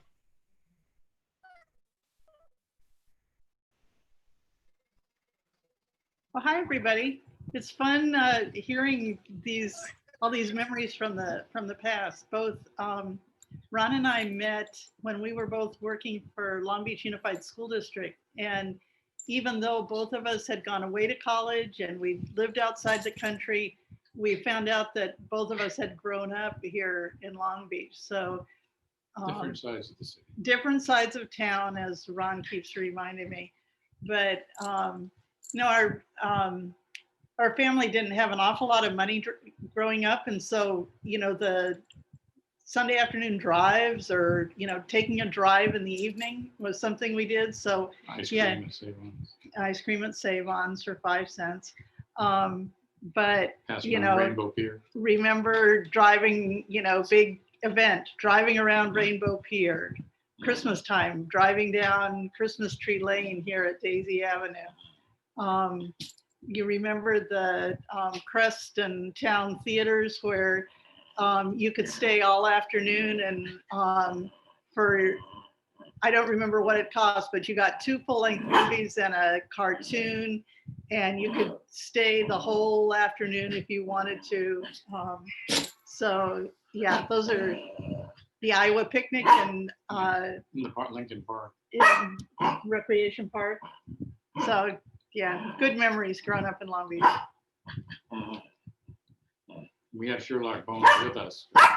Yeah, Sherlock Bones needs to go outside.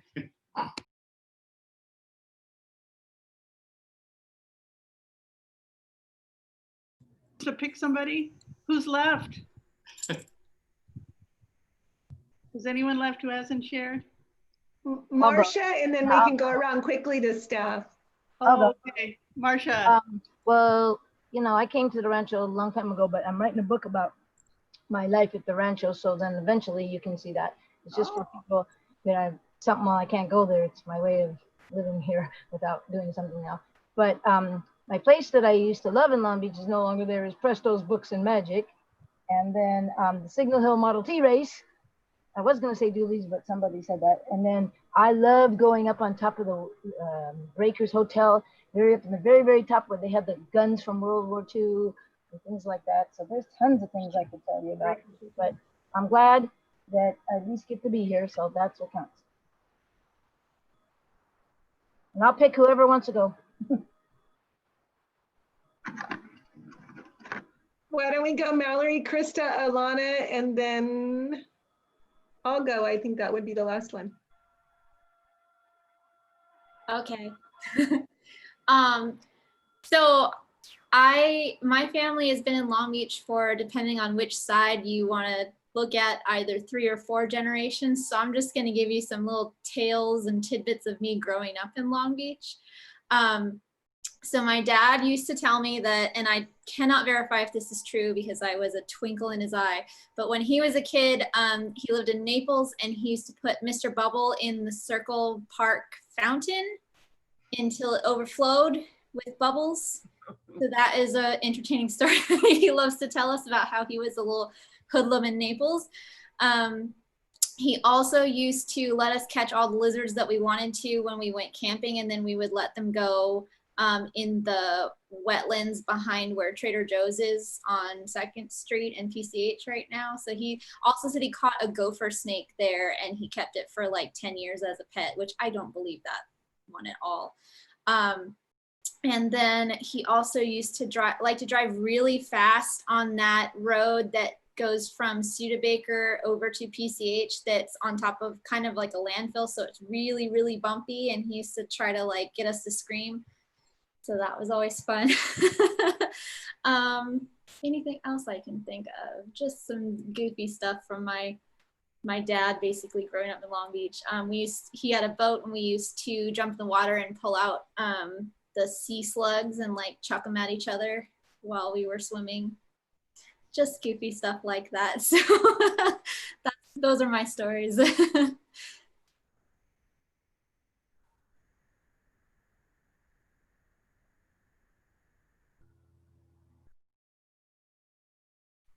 Krista, do you want to share a memory? Oh, okay. Well, I didn't grow up in Long Beach, but when I was about 4 or 5, I actually visited Long Beach for the weekend with my family, and we went to the Aquarium of the Pacific, and I remember being amazed that there were fish and creatures that were larger than me. I have very distinct memories of that Japanese snow crab. That I'm not sure if they still have there. Yeah, and then I didn't return to Long Beach until I was a, young adult trying to figure out what to do with my life, about 2011 or 2012. And one of the first places I visited when I moved to Long Beach was the Rancho. I got to get a living history tour from, I believe it was a Mr. O'Connor. I'm not actually sure what volunteer it was, but it was, really fun time and first experience at the Rancho. So before I share mine, I'll share a couple. Sandra's joining us on YouTube. And so she was sharing that she's not from Long Beach, so she's sharing her like first Rancho memory, and coming to the Mud Mania event and seeing all of the staff and the kids and how everyone was so excited and sharing stories about back then and the history of the house and just everybody's excitement about it. And she said she really misses going to the Rancho, and I'm sure she's not alone with that. And I think Diana was, when we were talking about Dooley's, she mentioned the Christmas tree at Dooley's. So for those of you to whom that might spark a memory. And then Marsha's had a couple out over in the chat too about like Thrifty's ice cream and stuff like that. So you can check it out over there. So I also, born and raised in Long Beach, other than going away for college, and goes back a couple generations on both sides. And for those of you who don't know, Ron and Leslie are my parents, and they were some of the early members of the Living History RLC Players stuff. So I grew up seeing all of that stuff. That was my childhood pretty much, and coming to the Rancho all the time. And I started, I have a volunteer badge from before I was staff that says that I've been a volunteer since I was about 6 years old. And so it's really special for me to come back and now work at the Rancho because it's so meaningful to me. But when I was in 4th grade was actually when the Rancho was closed. And so they weren't doing field trips to the site, but they were sending out in costume characters to classrooms, and they had a short video that gave some of the context. And so I got to be Sarah Bixby in the video. I thought that was very important. And I really don't even remember what they talked about when they came to my class, because I was like, I know all of this because I know everything about the Rancho. I am an expert.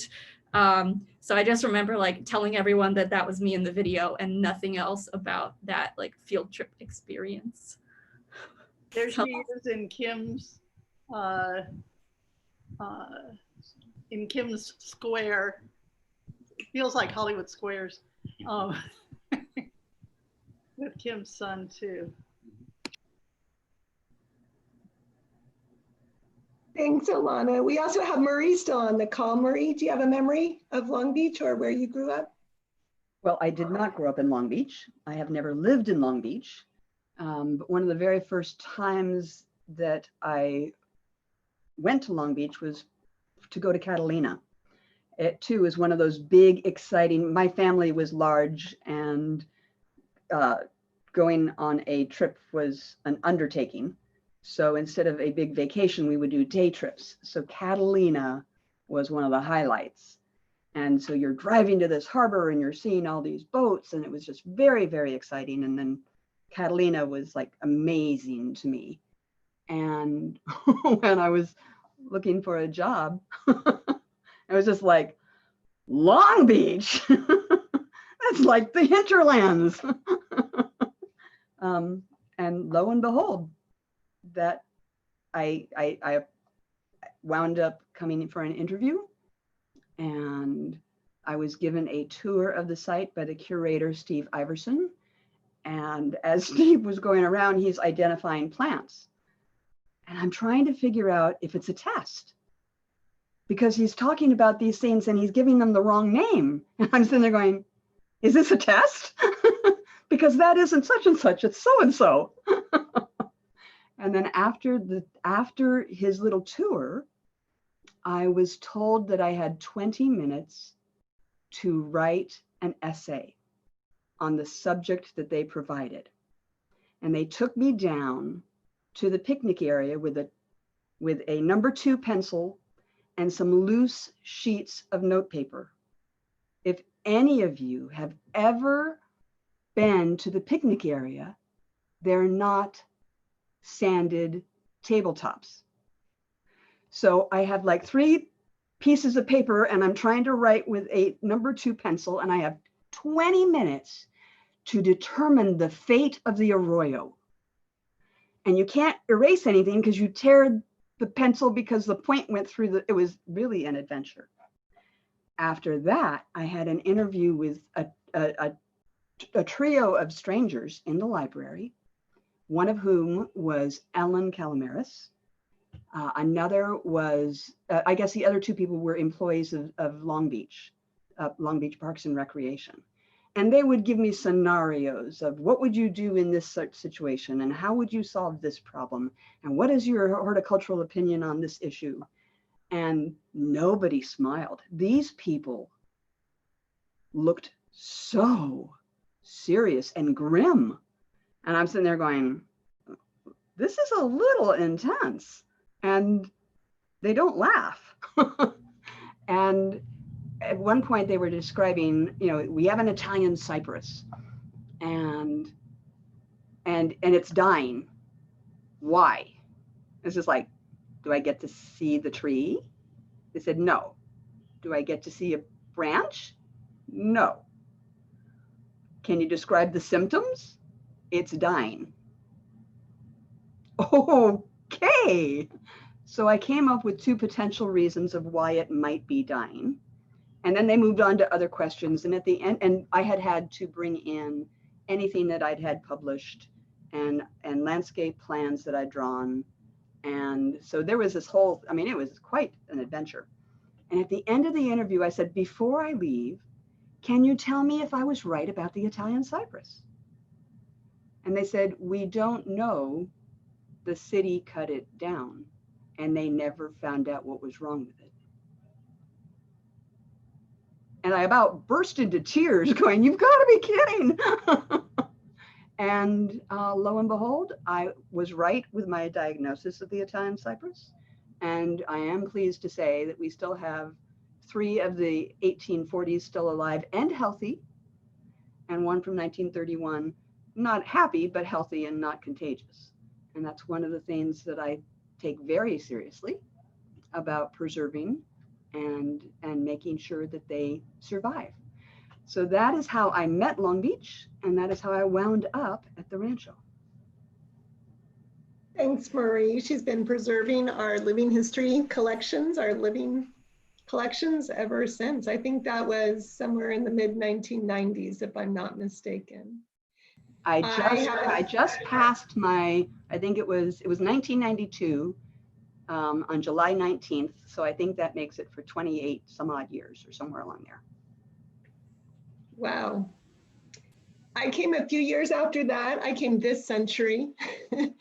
I didn't grow up in Long Beach and I don't live in Long Beach, but I grew up in the Orchard Valley, which some of you know is the previous name of Silicon Valley. But I moved down to Southern California for college and pretty much stayed down here ever since. Mid-90s, I had my first child. Late 90s, I had my second child. That second child was about 4 years old when I saw the announcement for my position. And so I applied, but I didn't want to come to a job interview without knowing what the heck Long Beach or the Rancho was. So I dragged my 4-year-old and we went on a tour and he was excited. And then I took the time to have an interview in the same library with the same people, at least Steve and Ellen that Marie just mentioned. And they asked me, one of the questions I remember them asking me, do you know what living history is?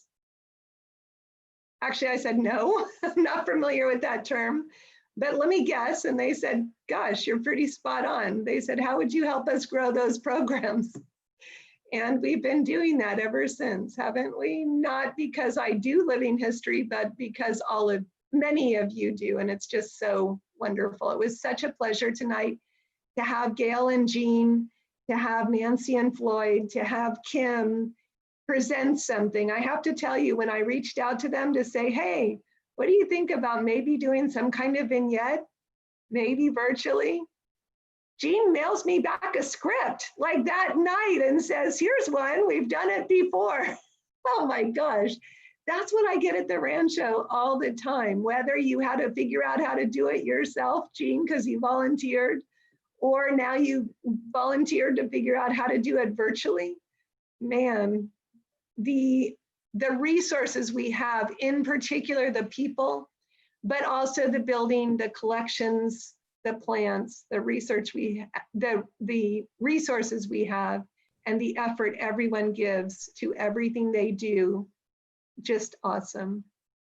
This, and thank you, Kathleen. We love to hear the feedback that this is a cool Zoom thing for somebody outside the loop. Most people on the call have been on one or the other of ours, but obviously she's here to support her parents and has been around as they've done their fun little skits, just like Alana, over many, many years. I think that's what we have for you tonight. I just want to remind you two things. One, that Laura's going to be sending the link tonight to the virtual coffee for tomorrow. Two, that Laura is going to be issuing an email later in the week. If you're interested, let us know your availability, preferences at least for format and frequency and day and time. Laura will have some choices. We want you to rank them so we can make sure that we accommodate as many people as are interested in the best way that we can. And also, I issued you a challenge. If you're a reader, let us know what you recommend to others and let us know the genre. I don't know if it'll be fiction or nonfiction, if it'll be young adult or realistic history or any sort of thing in between. If you like it, we want to know about it and we'll share that with others. That'll be for Quick Notes. That's due early next week because the last week of the month is always the month that we produce Quick Notes and mail it out to you by the 1st of the following month. So the September Quick Notes is coming. And last reminder from Krista, please, please sign up to support us for the Long Beach Gives. She is very subtle having that as her background, but I'm guessing that you could read the Rancho email that went out today as well and know how to log on. But if you need help, she's there for you. Thank you to everyone who's been here tonight. And my dog just walked in the door, so it must be time for me at least to mute. Thank you all. Thanks everybody for coming. Bye-bye. Thanks. Thank you. Thanks for having this. Great.